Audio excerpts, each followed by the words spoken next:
Hi, everyone, and welcome to Practice Growth HQ.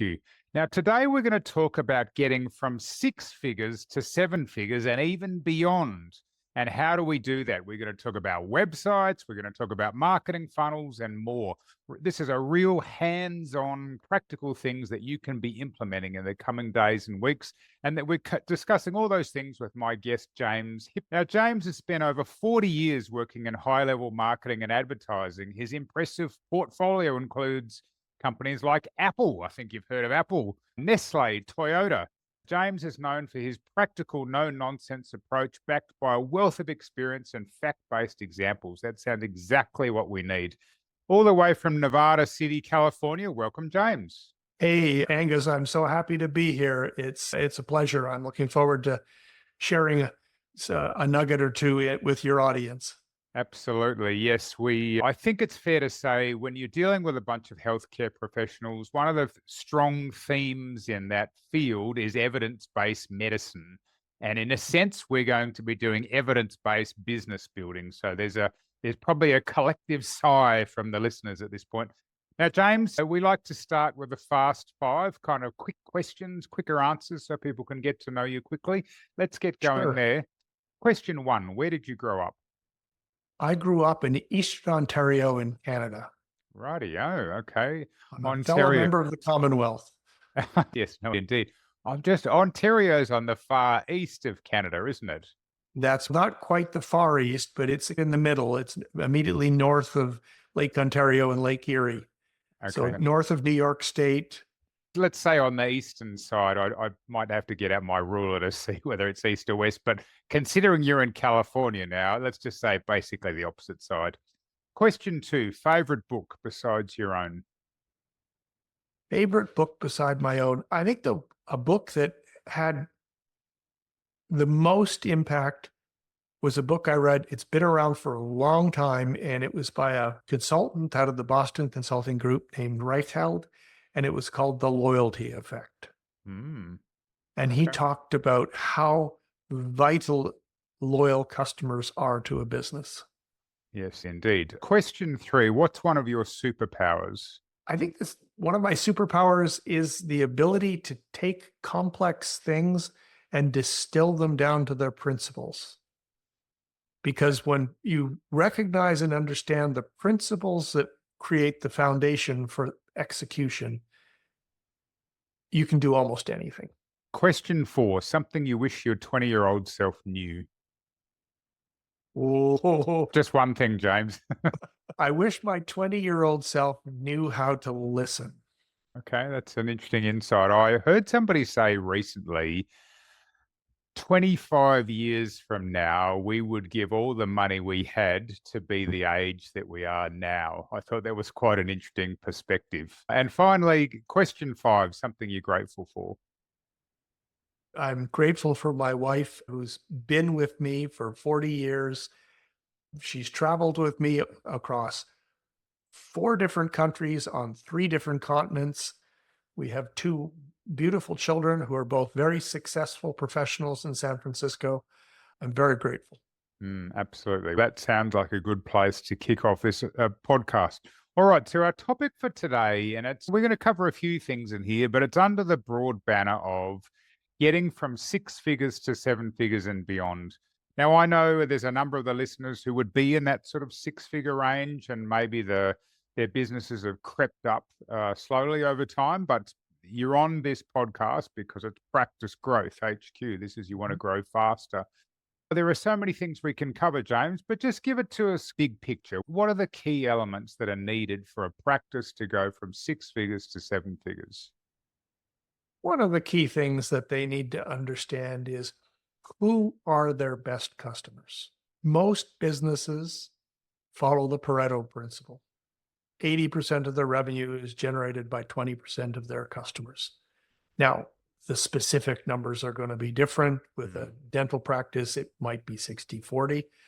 But understanding who those best customers are is an absolutely powerful thing. When I was working as an executive vice president at an ad agency in in Chicago, we had won a business with a large telecommunications company. And I sat down with the chief marketing officer during our early conversations. And I said, I need you to stop spending money. And he looked at me like I'd grown a second head. Okay. We've just hired you to help us with this. You're the first advertising agency person who's ever walked through my door who's told me to spend less money. And I said, let me explain. He says, and I talked to him about the Pareto principle. I talked to him about the fact that the majority of his revenue is being driven by the minority of his customers. I said, we need to find out who they are.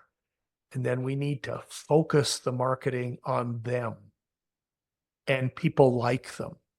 Mm. Because that's where the heart and soul of your business is. And the net result of that program that we put together took about a year to put together. And keep in mind, this is slightly different scale than you're talking about. The base of business was about $2 billion Wow. annually. We were generating 20% revenue growth on a $2 billion base of business by spending less money on marketing. That'd be music to the ears of every listener here. But spending it smart, understanding who the best customers were, understanding what they were looking for, understanding how to bring value to their lives. Okay, very interesting. I would say I've been in the healthcare space for 10 plus years now, and I've had the chance to look at the data of lots and lots of practices. And I would say the 80-20, as you say, now our listeners, we've got dentists, physios, podiatrists, doctors, etc. I would say you're right. It might be more like 70-30 or 60-40, but I've seen some pretty extreme examples. I saw a practice in Western Australia once where they were generating 30% of their income from 3% of their clients. Hey, this is a pretty universal thing. I remember doing work with Bank of America. We analyzed their client base and we sat down and had the difficult conversation with them where we had to explain to them they were generating 120% of their profit from 10% of their customers. Wow. Which basically means they were losing money on a great big chunk of them. So when you zero in, the process for identifying your ideal clients is not too difficult. If you've got an electronic system for tracking your income and how you deal with your patients, you can simply just run a report. All of these guys, you can just contact your software provider and say, hey, I want to know who the top spenders are at my practice. All of this software can do that, and then you can identify who these people are. What do we do once we know that, James? It's a little more than that. There's an old direct marketing concept called RFM. RFM is an acronym. It stands for recency, frequency, and monetary. And this is where you make the pivot from just understanding who your best customers are into actual marketing activity. Okay. Recency, for example, the people who've just visited the practice, you're high top of mind. They're open to a message. They want confirmation that you value them as a client and that they've made a good decision by continuing to work with you. If you don't have a marketing program in place to support, that's a missed opportunity. So would you call that internal marketing? I wouldn't give it a label. I would call it relationship marketing. Okay. You're developing marketing to foster and encourage a relationship with your clients.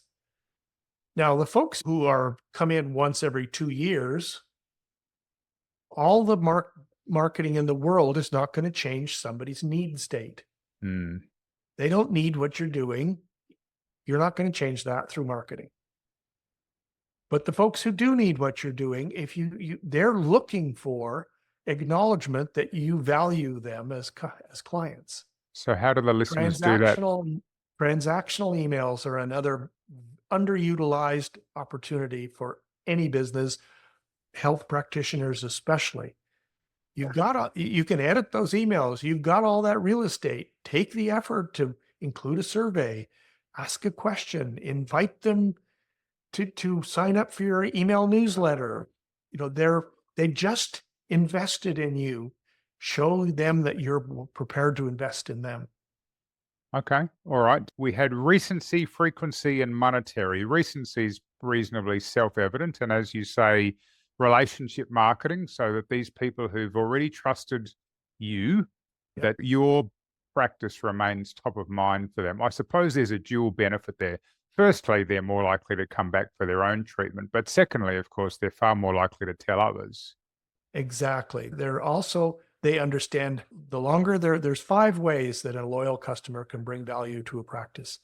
The longer they're with you, the more return on your initial acquisition investment you're going to see. Mhm. The longer they're with you, the less expensive they are to service. They know how your business operates. Mm. They're not constantly calling your staff and asking your staff to answer this question, answer that question. They know where to find the information. The longer they're with you, the more likely they are to buy other products and services from you. The longer they're with you, they understand your value proposition, they'll pay full price. And the longer they're with you, the more they trust you, the more likely they are to advocate for you and tell their friends and neighbors. Absolutely. Okay, so we've spoken about the recency and the benefit of keeping those best clients thinking about you. What about the frequency and the monetary? Frequency is the folks that come back to you more than once, who buy from you often. Now, in the case of health practice, that may not be the individual, but most individuals are part of a family. Hmm. And if you've got confidence, then the husband shows up or the wife shows up and the kids show up and the grandparents show up. And suddenly you're not dealing with somebody once or twice a year for a teeth cleaning. You're dealing with the family 7 or 8 times a year because, etc. These things don't happen by accident. Hmm. They happen because there's a level of trust. There's happen because you're demonstrating that you've got the resources and the facilities that the family is looking for. That you have pediatric specialist, or you have orthodontist, the various aspects of dental that we're talking about dental, and communicating that with people. It's not, I sometimes call it the box and the dot, or when I talk about the non-icky marketing funnel, I open up the presentation with the world's most boring slide. It's a white field with a big gray blob in the middle of it. And that big gray blob is your customer's life. It's digital noise. It's just noise all around them. And they just don't hear any of it. When something happens in their life that changes, suddenly they become aware of all of the marketing that focused around that particular problem. Hmm. Suddenly you've gone from a gray blob to now there's a dot in the blob. And your goal is to take that dot and expand it by being supportive of the journey that individual customer is on. So frequency is part of the RFM calculation. It's part of the ways you identify who your best customers are. Customer who bought from you recently, who buys from you most frequently, and then who spends the most money with you is the customer most likely to buy from you again. Yeah. What do we do from there? We've identified this group of people. Now we've got to be remaining top of mind. We've spoken about relationship marketing. How do we get that to happen better? It starts with the data understanding of your customers and turning it into something that is more of a representation of who they are as people. You may have heard of the concept of the customer avatar, Yes. where you're creating a written description of customers. It typically has 4 quadrants. There's the demographics, how old they are, their gender, socioeconomic levels, all that kind of good stuff. And that demographic stuff really is helpful when you're trying to select what media are you involved with. Yeah. If your best customers are over 40 and well-educated, Spending money on time on TikTok is probably not a good idea. Yep. Yep. So the demographics help you choose what media to use. Characteristics is the next part of the avatar. And I choose my words carefully here. They're not psychographics. Psychographics is part of it, but characteristics is a bigger, more holistic view. Are these people confident or are they insecure? Are they outgoing or are they introverts? Describing their characteristics helps you understand how to create the marketing. If the demographics tell you where to put the marketing, the characteristics tell you what your tone should be. Yep. What kind of language should you be using? Should it be flippant? Should it be serious? Should it be confidential? Should it be confident? These are all things you're going to draw from understanding because you want to create the marketing that your best customer can relate to. Mm. And if your best customer is insecure and you're coming across like a confident stockbroker, it's just going to miss each other. Yeah. Yeah. The third area in the avatar is the pain. What are the problems that these folks are facing in their words? How do they describe their situation? What is the thing that they're struggling with? I have a client who's a fitness instructor and has a line of fitness equipment, and his primary focus is older golfers. Huh. That might And be me, James. the pain that they're searching for is they're retired and they're wealthy. They want to play golf 2 or 3 times a week, but they can't because it's too painful. Okay, thankfully that's not me. But yes, I moved to the country a few years ago and I play golf at least once a week now. And I would certainly play golf with these guys. They're retired, they've got all the time in the world. And yes, they'd be happy to get out 2 or 3 days a week. But as you say, the pain in many cases stops them from doing that. So we don't focus the marketing on the equipment, which is good. Okay. And then there's a fourth element. The fourth element is the gain. What are they going to gain from you? And understanding this avatar, this informs your marketing. It informs how you train your staff. It informs how you communicate with folks transactionally. It informs so many different things. It can and literally inform purchase decisions around capital investments, lots of different things. Yeah. But the job is not done with the avatar. The other piece of this, everything's two-sided coins, right? Understanding the avatar helps you understand what media to use, how to write the messaging. The pains tells you what the messaging should talk about, and the gain communicates the solution that you're going to provide. But the other piece of it is mapping the buyer's journey, recognizing that all the marketing in the world is not going to change somebody's need state. Yes, But that's very true. when they need you, you need to be there with messaging that supports where they are in their journey. That's the top of the funnel. And then if you understand their journey as they go down through the funnel and get into consideration, what are the kinds of research questions they're asking? Provide content, provide value around answering their questions. That's where you'll sometimes see technology review blog posts and things like that. They're getting at that upper mid-funnel consideration phase.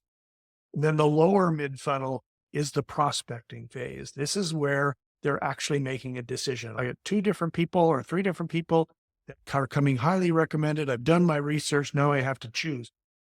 They're still having questions in their mind, understanding what those questions are, and they're not going to be the same as the questions they have higher in the funnel. If you're creating your content and your messaging that's appropriate at that stage in their journey, then the purchase decision stops being a sale and starts becoming the next logical step in their journey. Yeah. And that's how you build a loyal customer base. And I suppose underpinning the theme of this entire podcast, turn your practice from 6 to 7 figures and beyond. Exactly. I think there are a few aspects to it. It's getting the right kind of people because they've got a medical need. Hmm. and they're able to spend and willing to spend. The other aspect is that generally speaking, when you're dealing with people like that, is that they are usually going to be more enjoyable to deal with Exactly. because they will spend the money and they won't be grumbling and hearing the 50th joke that day about them paying to put your kids through private schools and pay for your late model European car, etc. Right. So it's a match made in heaven. I wanted to go back for a second, James. You spoke about characteristics. So that the avatar listeners, uh, the numbers are relatively straightforward. Run the report, you'll figure out who your top people are. Usually, when we're doing this with clients, let's say you've got 1,000 patients on your books, we would probably zero in on about the top 30 spenders because the decay curve is pretty sharp after that often. But I just wondered with these characteristics, and I like your thinking there, it's like the demographic determines where you do the ads. And when you know the age of this person and their socioeconomic status and their gender, that'll give you a pretty strong indication where to advertise. But then the characteristics, as you say, is that sort of influencing the tone, as you say. Are you a bit fun and is it a bit more The serious, how. etc.? The how, yeah. How do you determine those characteristics? Is that where you've got to sit around with a team and discuss, as it were, the personality of each of those top 30 people? I'll tell you, this is going to be shocking, and it's a big old secret I'm going to Okay. share. So Okay. don't tell anyone else. All right. Talk to them. Oh, now there's a novel concept. Pick up the phone and talk to them. Okay. What are they going to say? If, with a little bit of an interview guide, you can usually generate, and people like to talk about themselves. Yeah. Yeah. You can talk to them about their journey. You can talk to them about what they like, what they're looking for, how they finding a Practically, what do the listeners do? What are they listening for when they're speaking to that? They've got their top 20 or 30 people on their list. In many cases, they will just know them. If we said, yes. tell us about Mrs. Jones, what are the things that they need to do to try and identify these characteristics? Again, they probably, if they sit down and think about it, they probably do know them. They know that they're looking for people with a sense of humor. They're looking for people who show up on time. Some of these are obvious things, but when you start to document them and put them down, you start to paint a picture of who your ideal customer is. You can get a sense for how confident they are in their decisions and how knowledgeable they are about healthcare, etc. And then you can start crafting your marketing. I'll give you another example. This same telecommunications company, we've been working with them for a number of years. And we had the marketing team up to Chicago and all the boardroom, and the creative director had put up all the work we'd done for them for the last 3 or 4 years up on the wall. And then they all walked in, pleasantries, etc. And she turned to them and said, "Okay, see all the work? Yeah. You see the problem?" And they were flummoxed. "It all looks great. You guys do great work." So she took a ribbon with 2 push pins and she put the 2 push pins across one specific spot on the wall. And she turned to them and said, "Now do you see the problem?" And they were completely mystified. "No, we don't see the problem." So she pulled a piece down off the wall from one side of the ribbon and she read it out loud. And then she pulled a piece from the other side of the ribbon and she read it out loud. And she said, "Now do you see the problem?"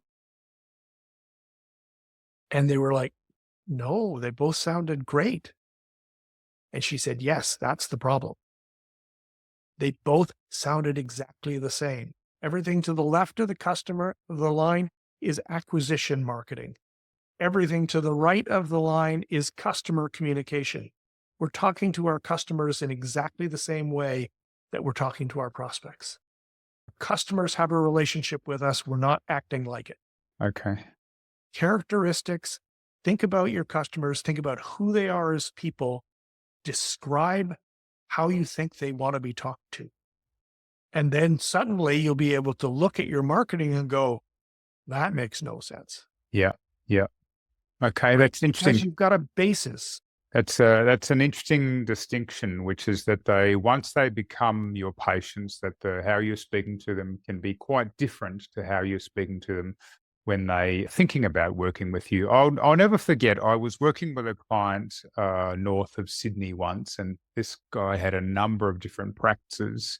And he had a really unique, listeners, they talk about value proposition. It's what is the thing that you're offering to your potential patients.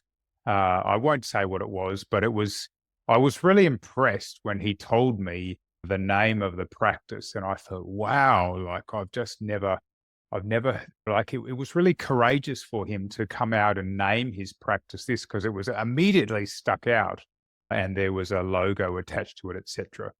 And we started looking at who were the top patients for this group across a number of practices. And let's just say that the name of the practice related to the fact this particular one was a dentist, related to the fact that people didn't really want to go to the dentist.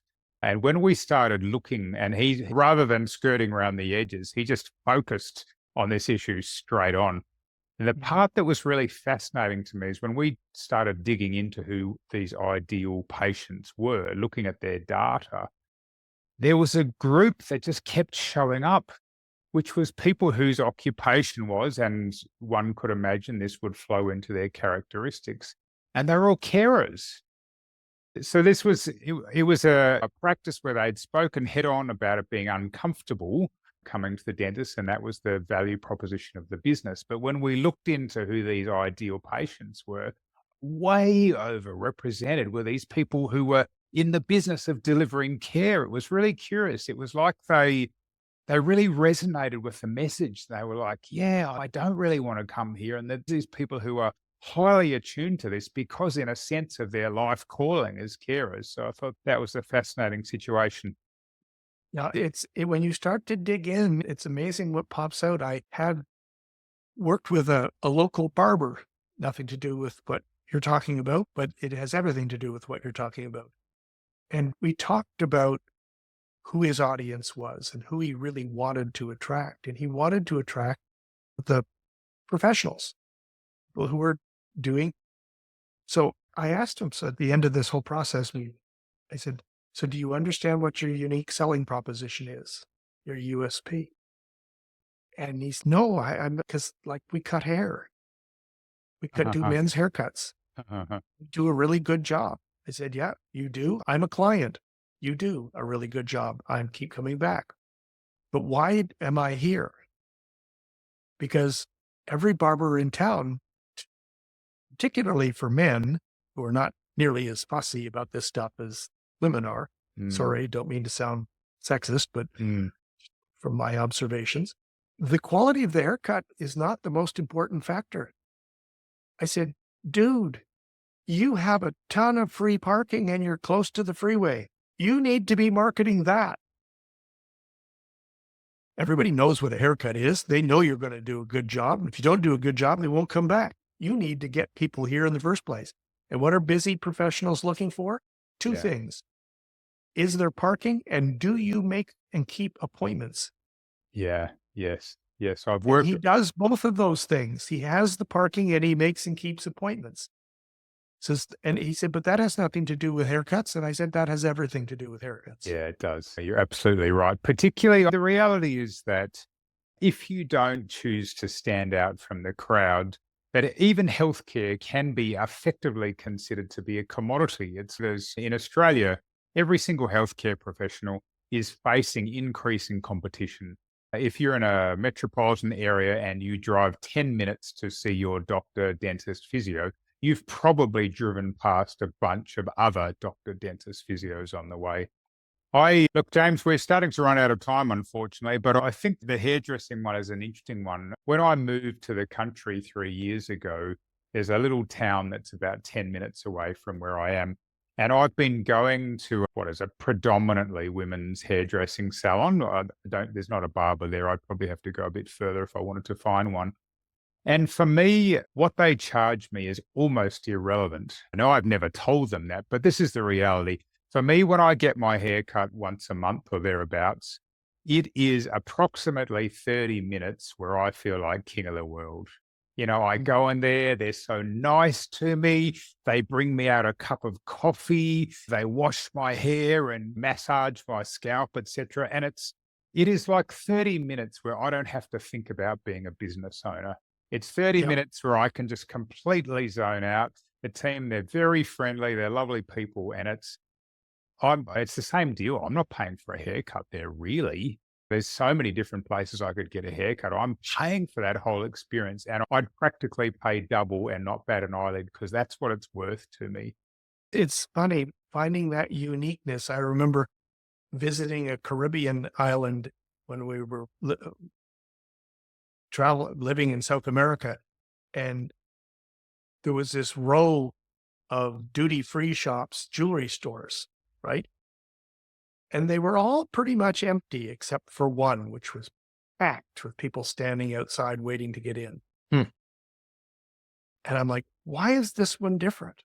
Until we went in, and they had built in the back of the store a lounge area with the exhaust fans and everything else. They had a full bar, and they were handing out cigars, and they had leather chairs. And guess where all the husbands were? Indeed, indeed. All right, James. Look, unfortunately, we've run out of time. Now, we've covered a lot there. This interview's gone down a different path to what I had imagined, but it's probably the first time in the podcast history that we've really delved so deeply into the kind of patients that you want and what you can do to attract them and the kind of messaging that you need to keep them. Let's put it this way, listeners. The premise of this episode was getting from 6 to 7 figures and beyond. So let me ask you this simple question. In your business history, if you'd never ever lost a patient, how big would you be? And the answer is, of course, unless you're just starting out, of course you'd be 7 figures, maybe 8 figures. And so therefore, the time that we've invested in speaking about what is effectively retention, I think is absolutely worth it. James, if people want to learn more or get in touch with you, what should they do? I'd love to chat about their business. They can go to vipchatwithjames.com and book a few minutes on my calendar, and we can talk about websites. We can talk about marketing. We can talk about positioning.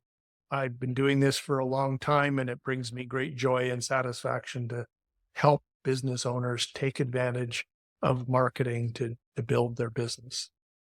Absolutely. Thanks so much for your time, James. I really appreciate it.